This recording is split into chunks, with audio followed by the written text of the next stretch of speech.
Good afternoon, ladies and gentlemen. We are not going to get a brighter picture, I can assure you that, after P. Sainath's powerful exposition of the water emergency that the country faces. The words and the phrases that he left us with is now, I think, embedded in our memories. The politics of water, the thirst economy, and water justice. It's truly, as this session is called, time to press the panic buttons. And just to sum up, I think Sainath spoke at such granular detail. I wouldn't want to go over some of the points he did, but just to sum up the crisis we face, there are close to 600 million people who, by the Niti Ayog's own admission, are water stressed, face extreme water problems. That's half of India's population. And if you look at that, nearly 70% of that water is contaminated. And if you look at the disease burden that causes, an estimated 2 lakh people die every year because of contaminated water.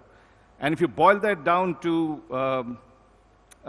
if you just look at it in terms of minutes, every 3 minutes you have someone dying because of contaminated water. And as you were mentioning, ground wells, 54% of our ground wells are depleted. And that means close to 63% of our farmers and our population are going to face water stress. Now, I mean, I don't like to mention cities. As Sainath said, the problem is really, really dramatic when it comes to villages. In cities, there are close to 21 cities who will run out of groundwater by next year, not the next decade, by next year. And that includes Delhi and Bengaluru. Bengaluru is the city I grew up, Delhi is where I live, and where Param also lives. So I think the issues of water is something that we, as Sainath said, have had to have addressed yesterday. We are trying to do it today. And we have with us the redoubtable Parameswaran Iyer, who is the Secretary, Department of Drinking Water and Sanitation in the newly created Jal Shakti Ministry. I'm not sure how much Shakti that has at the moment after you look at Sainath's presentation. He is truly Mr. Toilet. He, in the last 5 years, has been primarily instrumental in constructing over 9.5 crore toilets across the country. And he's been truly, to say it very tough, in a crude manner, he has cleaned up India's shit. So let's give him a very warm round of applause for this.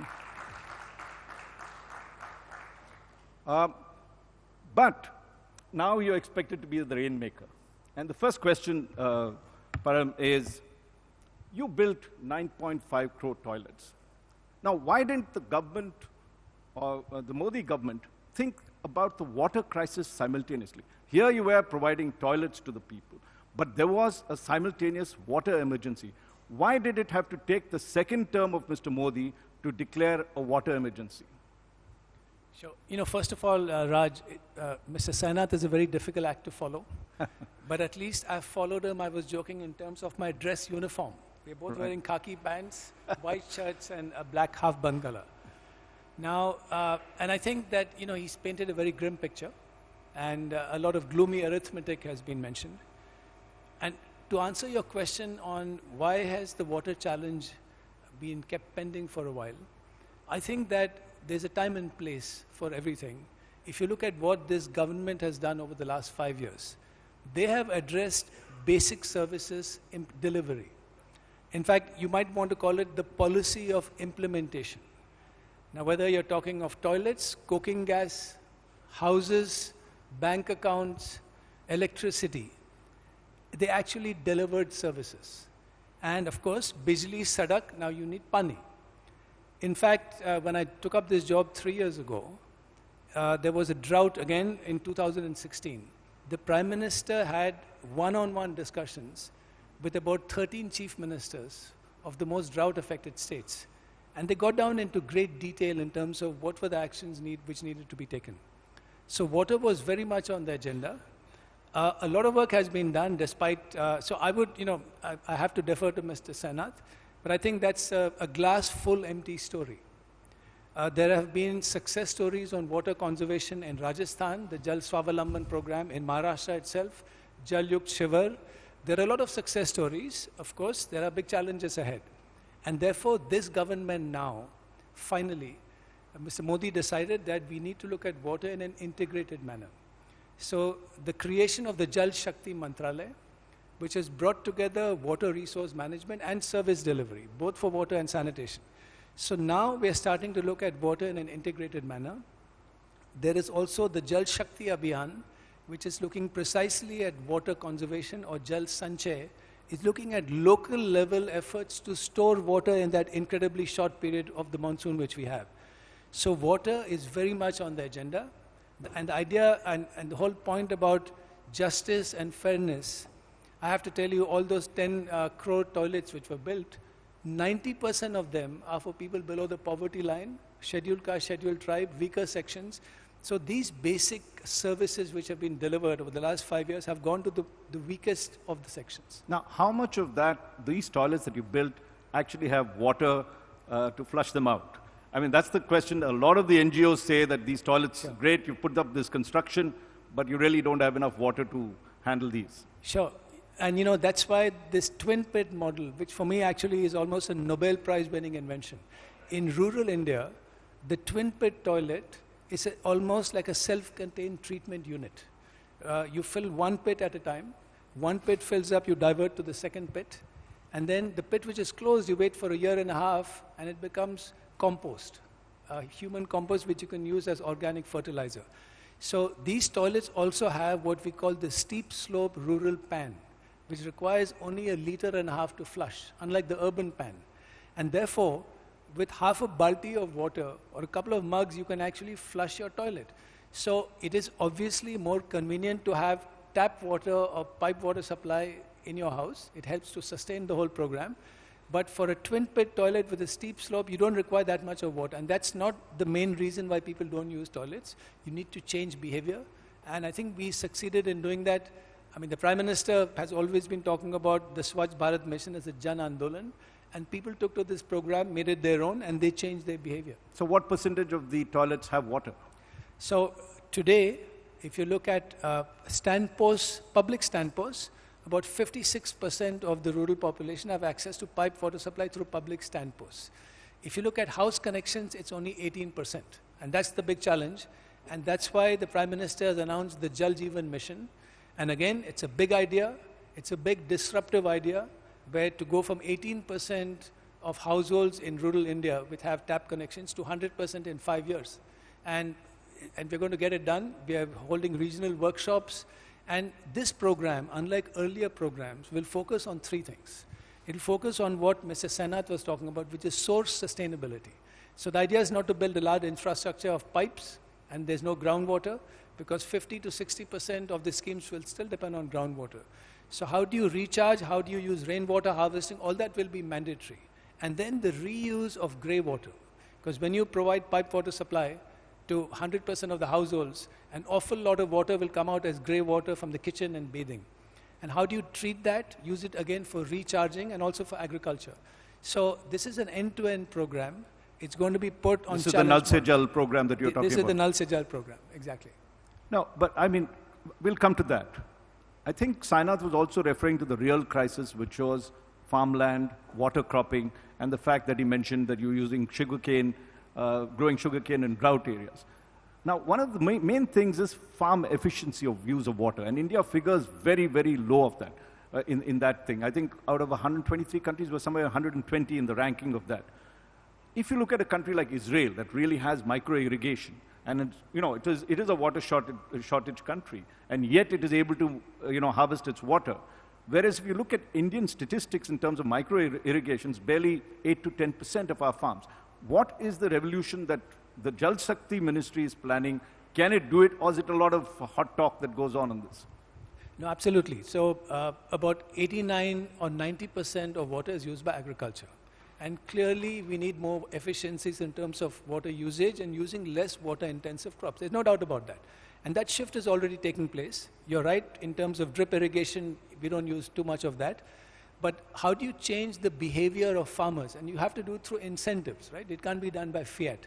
So the Jal Shakti Abhiyan, which is currently underway, where we have over 1,200 officers, senior officers of the Government of India, they're focusing on water conservation, awareness, and understanding from farmers, rather than talking to farmers, what do they need to shift? So what does it take to get a farmer to shift from sugarcane to millet and to use less water-intensive crops? So we are learning through this process. I think the main thing is there's very strong political will now to shift the agenda, to make us more efficient, and the integration of water, which has taken place under the Jal Shakti Mantralaya, institutional integration, this needs to go further. And we are working closely with agriculture, we're working closely with watershed development, and we're working closely with urban. Because as you mentioned, all those pictures in urban areas, the non-revenue water or water losses in many of our cities, are upwards of 30%. If you look at the Jerusalem utility, Hagikon, their non-revenue water is less than 10%.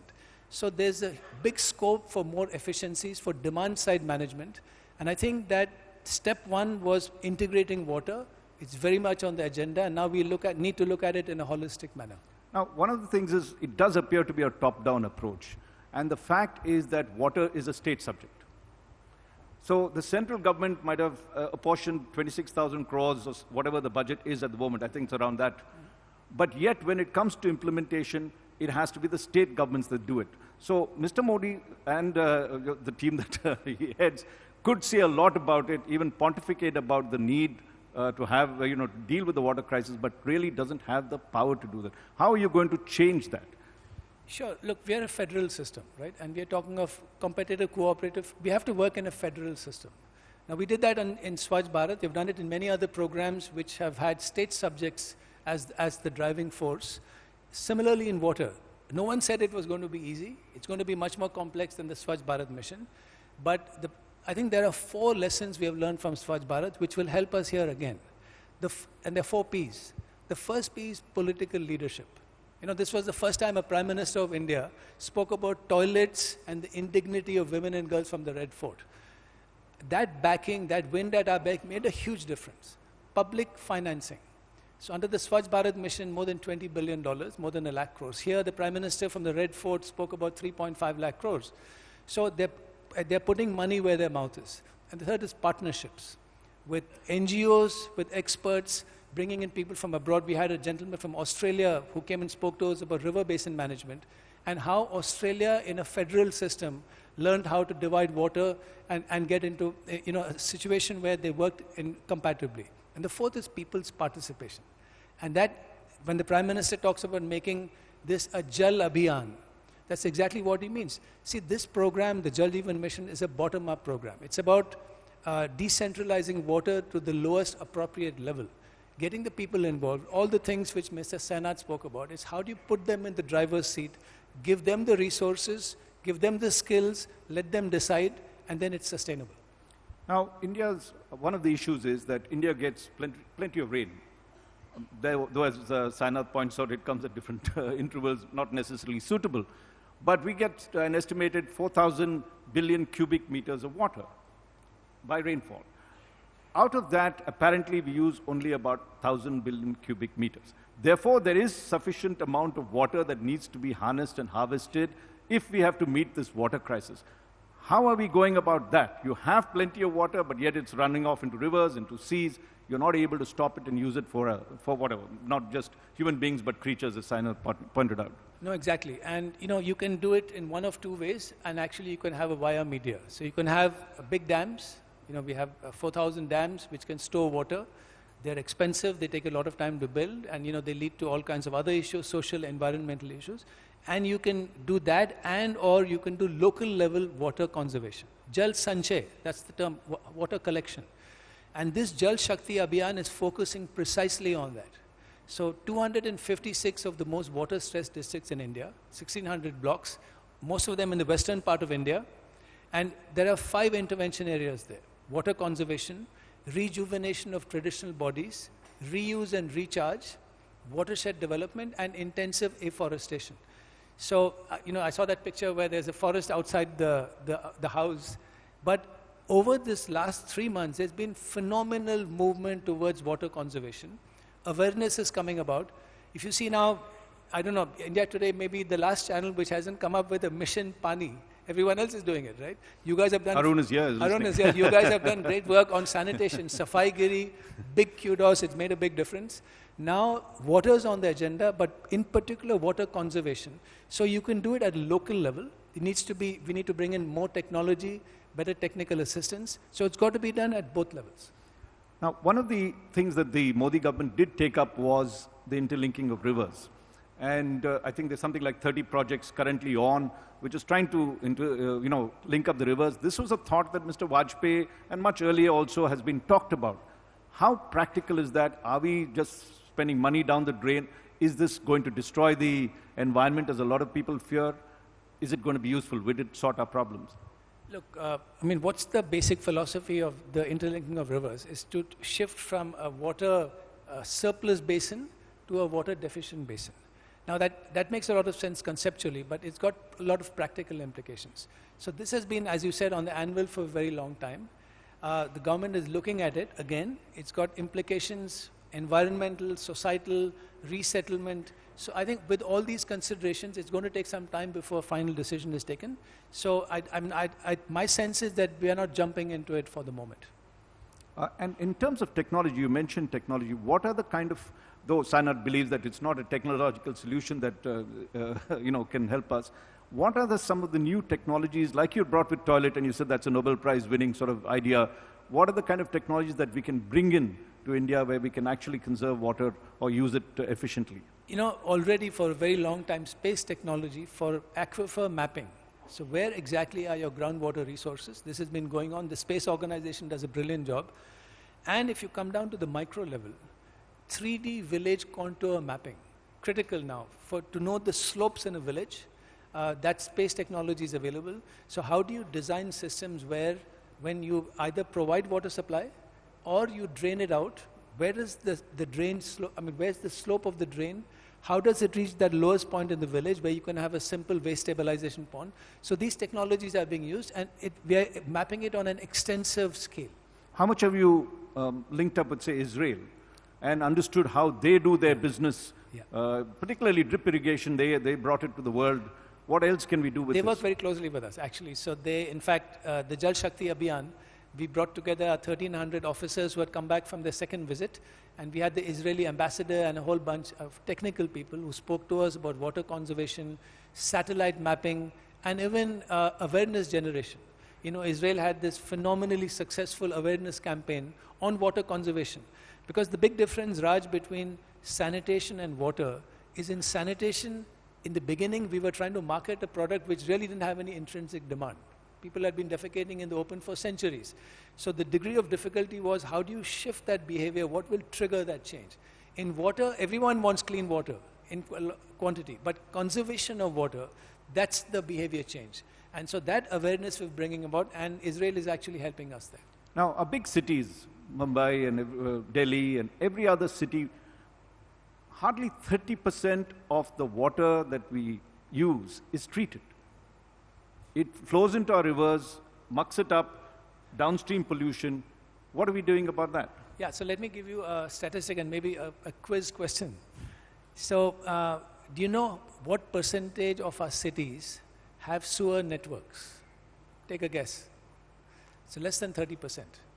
The total number of sewage treatment plants in India, less than 1,000. So most of our wastewater, black water if you want to call it in the trade, that comes out of septic tanks.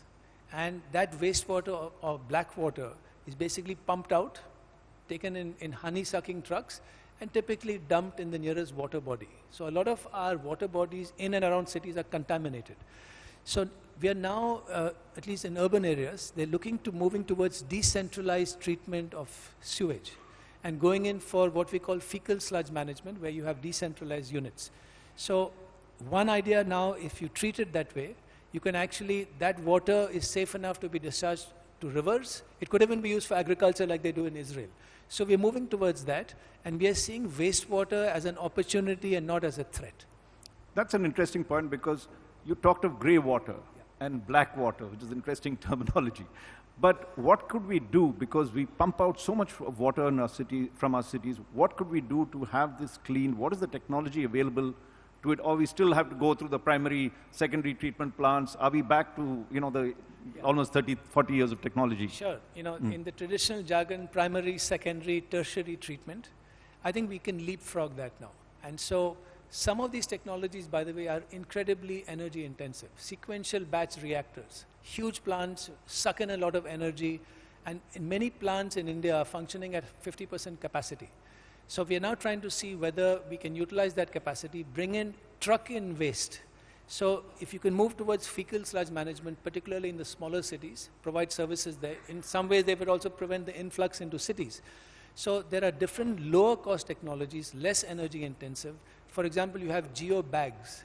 Think of a huge air pillow, which can be filled in, simple treatment, and then the water which comes out of that, which used to be black water, can actually be let out to woody plants. So there are a lot of initiatives. This came from Malaysia, for example. We're learning from Israel. So I think we can leapfrog the conventional, energy-intensive, very expensive investment on wastewater. And what percentage at the moment are we recycling of wastewater? Just to give a sense of the magnitude of the problem. See, today most of the recycling is taking place and being used for thermal units. That's the main thing today. But increasingly we are seeing in Karnataka, in UP, for example, after tertiary treatment, water is being let into canals and being used for irrigation. But Israel, about 50 to 60% of their agriculture comes from recycled, treated black water. We really need to move that. The one thing the Prime Minister has been talking about repeatedly is, within a catchment area of say 10 to 20 kilometers around urban areas, can we treat our black water and give it to farmers who can even do horticulture with that? So this is being done in a few states, but we need to scale this up more. The space program is actually working on recycling water for the astronauts, the Gaganaut that we're going to send up by 2022. They are going to actually drink their urine and everything else if it's processed properly. Do we have that technology available now, and do you see that happening in the next couple of years? Look, I don't think it'll happen in the next couple of years. It's also a behavioral change thing. Singapore does it, but even in Israel, which is such a water-conscious country, when I visited there a couple of years ago, they said, listen, our black water, which is treated to a tertiary level, actually is good enough to drink, but even here we only use it for agriculture. So changing behavior, as we found out under the Swachh Bharat mission, is not easy, particularly if you have to do it at scale. And so even if the water is purified, to the nth degree, getting people to actually drink it is going to take a little more shift in behavior change. Well, quickly, we're running out of time, but this Ganga rejuvenation program, which also comes under the Jal Shakti ministry, I've heard of it since 1985, 1986, when Rajiv Gandhi talked about it, when Seshan was in your seat. Right? That's far back, when he was not election commissioner. We still haven't got there. Every minister that comes says, I will do it in the next 3 years. What has happened to it? Where does it stand? Sure. I'm actually speaking on behalf of my colleague, my fellow secretary who deals with it, but let me try and answer your question. I think there's been significant improvement in the water quality in the Ganga. There are two issues here. You can call it Aviral and Nirmal Dhara. So right now the focus has been more on preventing the wastewater from reaching the river. And I think that has been quite successful. There are some hotspots like in Kanpur with the leather tanneries and so on. But on the whole, there's been significant progress on preventing wastewater from reaching the river at the hotspots. Now, the focus now is on what we call E-flow, environmental flow. You need water in the river. There's an old saying in the trade, the solution to pollution is dilution. So you need more water. And if you see between Haridwar and Agra, a lot of that water goes away to irrigation in UP built by the Britishers, all that canal system. And then it picks up again from Patna with all the water coming down from Nepal. There's plenty of flow. So that problem is being addressed. We need to have more flow in the river, and that itself will take care of most of the problems. Well, I could have gone deeper into this, but I think the final issue that we need to deal with is pricing of water. One of the big issues is that farmers have been, given free electricity. They pump more groundwater than is necessary for it. In cities, for instance, all of us actually get subsidized water. We had rejected subsidized gas. Isn't it time now that we actually begin to pay the price for water? And when we pay that price, rather than just paying a minute amount of that, we would start conserving water. Is it time now, and will the government bite the bullet on this? No, I think the government is totally seized of the matter. And in fact, we have seen this for the last 25 years, that people are willing to pay, even poor people are willing to pay for good services. Sometimes the government and policy makers are unwilling to charge. Under the Jal Jeevan Mission, we are very clear, particularly and it's got to be affordable, of course. So what we are proposing under the Jal Jeevan Mission is that the community will pay up to 10% of the capital cost. It could be 5% in some of the weaker sections. And then this fund can actually be used for operation and maintenance. So I think there's no doubt that, look, people in Bastar, tribals are paying 100 rupees a month. When we did Swajal 20 years ago, in fact, I've got to tell you a story. So the Chief Minister was Ms. Mayawati. We went to the cabinet and we were proposing 10% of the capital cost. All the cabinet, other members said no. And then she said, गांव में मर्द लोग जुआ और शराब में पैसा खर्च करते हैं, ये तो महिलाओं का project है. And she approved it. And it was one of the most successful projects where people were running their own systems. So people are willing to pay. This government has already decided that under the Jal Jeevan Mission, it has to be affordable, but they will pay particularly for the operation and maintenance. So you will levy a charge on water much higher than... So again, the community has to decide. See, the point here is that using the principle, the big word of subsidiarity, lowest appropriate level, let the village water and sanitation committee decide what is that cost. They need to understand. I'm talking cities. Cities, again, again, it's up to the municipal corporations, but without a doubt, people need to pay for services. And finally, this is a question. After, you're in charge of the entire ministry and you look at the crisis, how have you changed your habits about using water? Okay, there's one change I've made already. There's this spray nozzle tap, so I've got that installed. And it uses, I think less than 50% of the water. So that's a concrete change. We are trying to get that done in all government buildings and hopefully in New Moti Bagh colony as well. And I think that's a lesson all of us have to learn. We know there's a water crisis. Each of us have to change our habits. It is not just expecting the government or anybody else to do that. We have to use less water. I was speaking to Diya Mirza the other day and she said she's got off shower water. She uses a bucket of water rather than have a shower. So these are fundamental changes we need to do in our behavior as well. But Param, we could go on. Thank you very, very much for this. You've handled it very well. Thank you. Thank you, Raj. Thank you, sir.